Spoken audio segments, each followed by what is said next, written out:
Welcome to This Explainer. Today we're diving into one of the most chilling and frankly most fascinating unsolved mysteries in American history, the Zodiac Killer.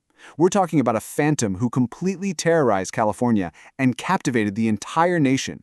But we aren't actually going to start in the past. We're going to start with a massive breakthrough that happened half a century after the crimes were committed.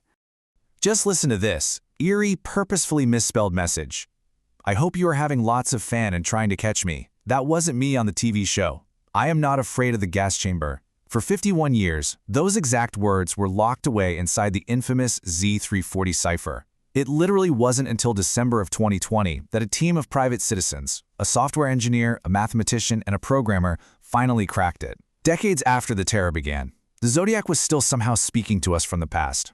And that astonishing modern victory, it really just brings us right back to one central haunting question.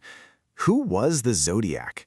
To even begin unpacking that, we have to pull ourselves back to the late 1960s.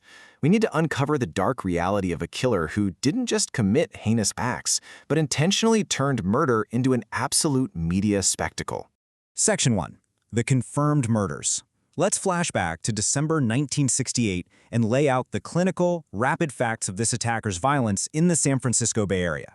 When we look at the 4 officially confirmed attacks, the thing that really stands out is the sheer randomness and terror of his spree. It starts at a lover's lane on Lake Herman Road with 2 teenagers, David Faraday and Betty Lou Jensen. A few months later, another attack at Blue Rock Springs leaves Darlene Ferrin dead and Michael Mago surviving. Then comes a brutal stabbing at Lake Berryessa. And finally, the shocking murder of cab driver Paul Stein in Presidio Heights. So in total, we have 5 dead and 2 surviving witnesses. And this all happened incredibly fast. Over the course of just 10 short months, the violence rapidly escalated. His geography and his audacity shifted radically. He moved from attacking couples in these isolated, dark lovers' lanes in Vallejo and Napa County to a brazen execution of a cab driver right in the upscale Presidio Heights neighborhood of downtown San Francisco. Now, what made tracking this guy an absolute nightmare for law enforcement was his constantly shifting MO. The killer left 0 usable prints or clear motives at the early crime scenes. Plus, he completely varied his methods. He used a .22 caliber pistol, then switched to a 9mm Luger. At Lake Berryessa, he pivoted to a brutal knife attack and actually wore this bizarre black executioner's hood with clip-on sunglasses and a crosshair symbol right on his chest. It was a theatrical, almost surreal level of terror. Section 2. Taunting the police. What truly cemented this killer's infamy wasn't just the violence itself. It was his desperate, almost obsessive craving for public attention. He played this incredibly intense cat-and-mouse game. The Zodiac literally called police dispatchers from payphones to report his own double murders. He sent over 20 rambling, purposely misspelled letters to Bay Area newspapers demanding front-page coverage. To prove he wasn't faking it, he mailed a bloody swatch of Paul Stein's shirt. He introduced that infamous crosshair signature and even threatened to shoot out the tires on school buses and attack children. He basically held the entire region hostage through fear and the media. But he didn't stop at letters. He actually sent cryptograms. If you're not familiar, a cryptogram is basically a text written in code or cipher. He'd mail these highly sophisticated puzzles alongside his letters, essentially daring the FBI, the CIA, and the general public to figure out his identity. And this sparked this incredible wave of amateur sleuthing.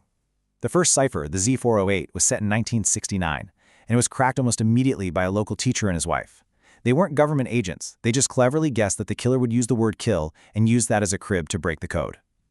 Fast forward to that Z340 cipher we talked about at the beginning. It took 51 years and a supercomputer running 650,000 possible solutions to finally read his taunts.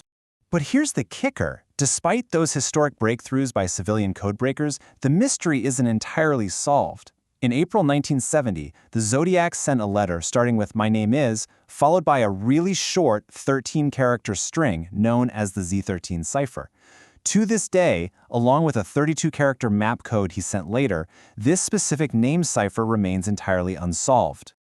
Part 3. The Expanding Shadow. We really have to ask, just how vast was this killer's footprint across California?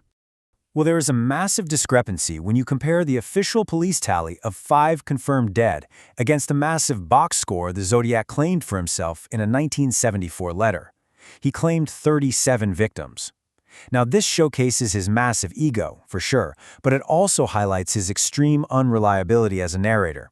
Was he just taking credit for the horrific acts of others to build his own myth? That exact question leads investigators to look at several unconfirmed victims that share some really striking similarities to his MO. Years before his confirmed spree, teenagers Robert Domingos and Linda Edwards were shot by a sniper on a Santa Barbara beach, a crime very similar to the Lake Berryessa attack. In 1966, student Sherry Jo Bates was murdered in Riverside, which prompted anonymous typewritten confessions. And in 1970, Kathleen Johns survived a terrifying highway abduction where a stranger loosened her car wheel, offered help, and then threatened to kill her, forcing her to flee into an irrigation ditch with her baby. Part 4. An enduring cold case.